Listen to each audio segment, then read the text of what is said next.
What's going on, Pittsburgh Steelers fans? This is Jeff Hartman, editor of BehindTheSteelCurtain.com, with you as always. And you could be joining us from forums right now. You could be watching us live on our YouTube channel. If you have not subscribed to that channel yet, please do so. Just Google BTSC Steelers Radio to get all of our information there on our YouTube channel and some of our shows and podcasts. But also, you could be on Facebook, watching us on Facebook Live, in which case, are victorious. We want to hear from you. If you're watching on Facebook Live, let us know where you're watching from, what you thought of the game. We're going to talk winners and losers later. We're going to talk Vontaze Burfict. We're going to talk AFC North implications as well as AFC implications. And there is a chance that you might be listening to this on iTunes, in which case, if you aren't, follow us on iTunes by searching The Standard is the Standard in your iTunes app store. So with that said, here you go. Steelers, victory 14. Wasn't perfect by any stretch of the imagination, but you know what? The Steelers win. It was a big win. It was a good win. It's minute issues like the short yardage offense, failing on 3rd and 1 multiple times, 4th and 1 another time, red zone offense. But you know what? This game was a tale of two halves. In the first half, the Pittsburgh Steelers dominated offensively. They were able to cash in with very, much-needed touchdowns and not field goals. They matched the Bengals every time they scored. They came down and got points on the board. That was good retaliation in that aspect in terms of the overall score of the game. And then also, you saw the defense start to make adjustments. And this has been a knock on the Steelers, Mike Tomlin, Keith Butler, and especially Todd Haley, that the team does not adjust well at halftime. In my opinion, they made great movements. They were phenomenal against Andy Dalton in the past. The pass rush was all over Dalton. He had nowhere to go. And I believe, I haven't gone back and checked stats, but I'm pretty sure I heard this on a multitude of areas, that the Steelers held them to 1 first down in the second half. They shut them out in the second half. A truly dominant performance when the Steelers offense wasn't taking advantage of the turnovers and of the great field position. It was the defense that said, you know what? It doesn't matter. You could kick in another 4 field goals, and it's going to be enough. That was awesome. It was a great performance by the Pittsburgh Steelers. I would say it's their most complete performance to date, and yet there is still room to grow. Tony Romo said it on the broadcast, whether you like Tony or not. He said this Steelers defense, the Steelers team in general, is a very good team. They're on the rise. They're only going to get better, and that's what's scary. And he mentioned it. I'd said it before. I don't think people want to play the Pittsburgh Steelers if they continue to get better. With that said, a lot of people were talking about Vontaze Burfict. If you haven't seen the clip, you can go to BehindTheSteelCurtain.com. You can click on that article there. You can not only watch the video of him kicking Roosevelt Nix in the face after a tackle early in the first quarter. I want to say after the second play. It was not flagged. It was right in front of the official. In that article, if you haven't done so yet, you can vote on whether you think that yes, it should be like a suspension, no, maybe just a fine, or it's fine not being called, that it's just football. You can vote on that. You can comment on that, do all that stuff at BehindTheSteelCurtain.com. But the one thing about Vontaze Burfict is that he's never stopped. And so if I'm the National Football League and I'm taking myself out of the equation, I'm wearing a Steelers shirt, that I'm the editor of the Steelers website that you all follow. If I take myself out of the equation, the one thing I noticed about Vontaze, he has never learned his lesson. Okay? Anyone that goes out there and continues to play this way, they just have, they don't learn. They haven't learned anything. He hasn't learned anything from being suspended at the beginning of this season. He hasn't learned anything from the fine after fine after fine for questionable play. And so because of that, I would say, look, what's the next logical conclusion? You would have to fine him again. You could suspend him again. I don't know. He seems like a player to me that is just ready to play his way out of the National Football League. He's a dirty player. I think that what he does on the field, whether you think that it's a little too soft, Vontaze Burfict back in the 70s would be considered a highly touted player. At some point to like Mean Joe Green and some of the things that he did on the field. I wouldn't go that far, but the game has changed. The game has changed. The safety is a major concern. He has a history. I'm not going to say what I think should or shouldn't happen, but I think if I'm the National Football League, I'm looking at this guy saying this guy has not learned a thing.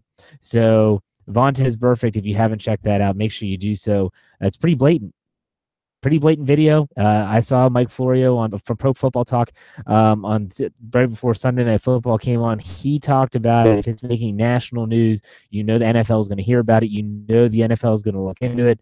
I wouldn't if he would see another suspension. In which case, it would be interesting to see how long that suspension would be. This just for those who play the Bengals for the second time on December 4th. So the whole month of November, it would be really interesting about the timeline. If he were suspended, how long would it be? Would it impact that next game with Pittsburgh? So we'll come to find out what that is. But let's talk about winners and losers for those that are new to the Facebook right now. Go ahead and give me who you think your winners and losers are for the contest. Obvious winners, I would say Chris Boswell stays perfect. I thought Ben Roethlisberger played a great game. Folks, we're all, myself included, really quick to jump the gun and just rip Mike Tomlin apart. Some of those losses, rightfully so. Chicago, Jacksonville. But you have to give him credit when credit is due. You go into Kansas City, you beat an undefeated team, you do it well. I mean, the game was close, but if the offense can cash in, Mike Tomlin had that team ready to go. And then you come in the snap game because the Bengals aren't that good. He keeps them focused. They play a very, very good game. That defense is really starting to come into its own. The offense is starting to show signs. I'm sorry, but Tomlin is a winner. A lot of people are going to say, that's it. Here's, and it's not just the NFL. They get too much blame when they lose and not enough credit when they win. No one's talking about Tomlin and how he should be lauded for his good performance. Hey, he's had a great 2 weeks of coaching. Yeah, you can nitpick here. He should have challenged the spot on the Xavier Grimble second down or third down catch. But, it is what it is. I thought he coached a great game. He's gotten his team ready. They've avoided distractions in terms of skirting some of that Martavis Bryant stuff off to the side. Kudos to Mike Tomlin. He's definitely a winner. Joe Hayden would be a winner for his first interception. Sean Davis, as Nick is stating right now, definitely. I want to switch and kind of shift gears because there's going to be a lot of winners. This team, TJ Watt would be a winner. A lot of winners on this list. And honestly, I couldn't name them all because it would be a very long article. And that's going to run tomorrow morning. If you're listening Sunday, if you're watching live, listening live, that'll run Monday morning. The winners and losers column is going to be bumped kind of to Monday morning. You get to work, you sit down, you digest all that. Now, losers, I'm sorry, but the number one loser to me is Martavis Bryant. I just don't get it. I know that it's not all his fault. It's not one of those issues where, the ball, I think he is open on certain plays, but Martavis Bryant, you come out publicly, whether you wanted to or not, and you say that you're unhappy. Now, he got 3 targets today. He had 1 catch for 3 yards. He had a rush as well. He had a reverse, which went for, I think, 2 yards. But my goodness, he goes deep. Roethlisberger throws it. It's a very catchable pass, one of the few that Roethlisberger has thrown so far this season, and it's like Bryant wasn't even looking for the football. It's almost as if he didn't expect Roethlisberger to throw that pass, and maybe that's where he is. Maybe that's where he is right now. He doesn't believe that the pass is ever going to go to him, that Roethlisberger is going to check it down to Le'Veon Bell or Brown before he goes to him. Maybe that's what it is, but nonetheless, I honestly think Martavis Bryant, people, and a lot of people here, let's hear, Jeff is asking, would they trade him? Some people are saying send him to the Giants. What you would get for him, I don't even think if the Steelers are smart, they entertain a trade for him. Here's the guy that with one bad urine test going to be out of the league, period. Indefinite suspension and probably on the Josh Gordon path of never coming back. I don't think that they trade him unless someone's going to give him a king's ransom, and I don't think many teams are going to do that. So you keep him, but you have to find a way to utilize his skill set a little bit. The guy's a touchdown machine, and he's only getting 3 targets. Maybe that's the game plan. I don't understand. So either way, Martavis Bryant would be on the losers list. Third and short and red zone offense is another loser for me. the play calling in those areas are just mind-boggling. They become so in certain situations, and even with the 3rd and 1, 3rd and 2, chuck it deep plays that they seem to run so often. Even that was predictable. I honestly saw that coming as I was watching the game from my basement. It was very obvious when Roethlisberger his mannerisms kind of change. This, that, and the other. Nick Cook suggests that losers should be Chris Hubbard. I'm not going to go Hubbard because to me, Chris Hubbard, I think, is on a good. I don't even think he's actually a tackle. He's more of a guard player, a guy that could fill in a guard, but they've kind of moved him out the tackle, and he's shown a lot of improvement. He's not a starting right backup, and you're going to have a step down at backup. Not every single time a player goes down, the backup going to come in and perform up to that standard. Look at the defensive line. Stephon Tuitt didn't play in this game today. In the early portions of the game, the run defense suffered because of it. Tyson Alualu is a first-round draft pick, but he's not Stephon Tuitt. He's not a 300-pound player, 300-plus pound player that can rush the quarterback, really stop those zone runs, and is just relentless in his pursuit. So I'm not going to go as far as saying Hubbard because he is a backup, and I thought he did a good enough job. Both tackles, they were getting a lot of pressure. I give kudos to Ben Roethlisberger. That's why I said he's on the winner's list for stepping up in the pocket, really delivering some tough passes in this game. So, yeah. Absolutely. Short yardage, red zone offense is still an issue. Martavis Bryant would be a loser. Who else? If you're on Facebook right now, who else would be on a loser on your list? We're going to stick it to keep it to the Steelers. The Bengals would have a myriad of losers after that performance. And I'll talk about the Patriots. They're playing right now. No score in that game as of currently. Cole, I forgot to say. Yep, he says a winner. Robert Golden, absolutely another winner. No offensive penalties. I thought that another kudos to Mike Tomlin is that, man, my goodness, they stay disciplined. Watch the video of Burfict hitting or kicking Roosevelt Nix. He doesn't retaliate. He easily could have retaliated. The 2015 Steelers might have retaliated, but now in 2017, it seems like they've kind of gotten themselves together. So if you have any questions at this point in the show, go ahead and fire away on Facebook, and I'll answer as many as I can before our time's up. And that's really essentially when I get sick of hearing myself talk. So go ahead and fire away. Victor says, what's the status on Stephon Tuitt for next week? Personally, I think that Stephon Tuitt has a really good chance of playing next week. We'll see at this Wednesday practice report if he's able to practice, even in a limited fashion. It's a good sign. He didn't practice at all last week. It's a back injury. Anyone that's pulled a back muscle or anything like that knows exactly what's going on. It hurts. It can be real stingy in terms of movement, stuff like that. But I think he has a better chance than Marcus Gilbert of playing. So keep that in mind. Let's see here. Going through all the.